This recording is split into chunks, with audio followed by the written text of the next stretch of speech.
સુરત મહાનગરપાલિકાની ચૂંટણીને લઈ ગરમાયું રાજકારણ. વોર્ડ નંબર 18માં એનસીપીના ઉમેદવારોએ વહેંચવામાં આવેલી કથિત વિવાદાસ્પદ પત્રિકાને લઈ ભારે વિવાદ. કથિત વિવાદાસ્પદ પત્રિકાને લઈ કોંગ્રેસ નેતા અસલમ સાયકલવાલાએ લગાવ્યા ગંભીર આરોપ.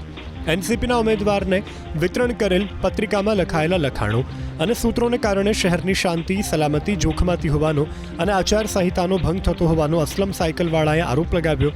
પત્રિકામાં ધાર્મિક નારાઓનો ઉપયોગ કરાયો હોવાથી મુસ્લિમ સમાજની લાગણી દુભાવવાનો તર્ક આપતા અસલમ સાયકલવાળાએ આરોપ લગાવ્યો કે આ પ્રકારના લખાણ કોમી વૈમનસ્ય ફેલાવવાનું અને સમાજમાં ભાગલા પાડવાનું કામ કરી રહ્યું છે. અસલમ સાયકલવાળાએ એટ્રોસિટી એક્ટ મુજબ કાયદેસરની કાર્યવાહી કરવાની માંગ કરી.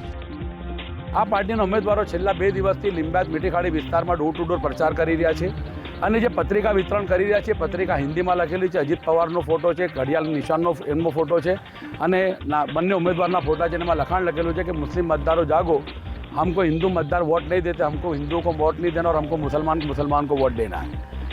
આ કોમી કટ્ટર માનસિકતાવાળા વ્યક્તિઓ ચૂંટણી આવી રીતે પ્રચાર કરે તો મારા સુરત શહેરની શાંતિ સલામતી અને એકતા અખંડિતતા જે છે એમાં ખંડિત થશે અને સલામતી અને શાંતિનો ભય ઊભો થશે.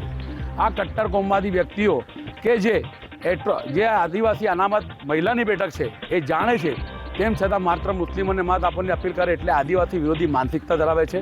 એમની સામે એટ્રોસિટી મુજબ ગુનો દાખલ થવો જોઈએ અને જેમને ધર્મના નામે આવી રીતે મત માંગે છે, નારે તકબીર અલ્લાહ અકબર લખેલો એમનો જે પેમ્પલેટ છે જે જ્યારે જમીન પર પડે છે, કોઈને કચરા પેટીમાં પડે છે, તો મુસ્લિમ સમાજ તરીકે અમારી પણ એમાં લાગણી દુભાય છે. આવા કોમવાદી વ્યક્તિઓ કોઈપણ સંજોગમાં ઉમેદવાર તરીકે ચૂંટણી પ્રચાર કરે શહેરની શાંતિ સલામતી એકતા માટે સારી બાબત નથી.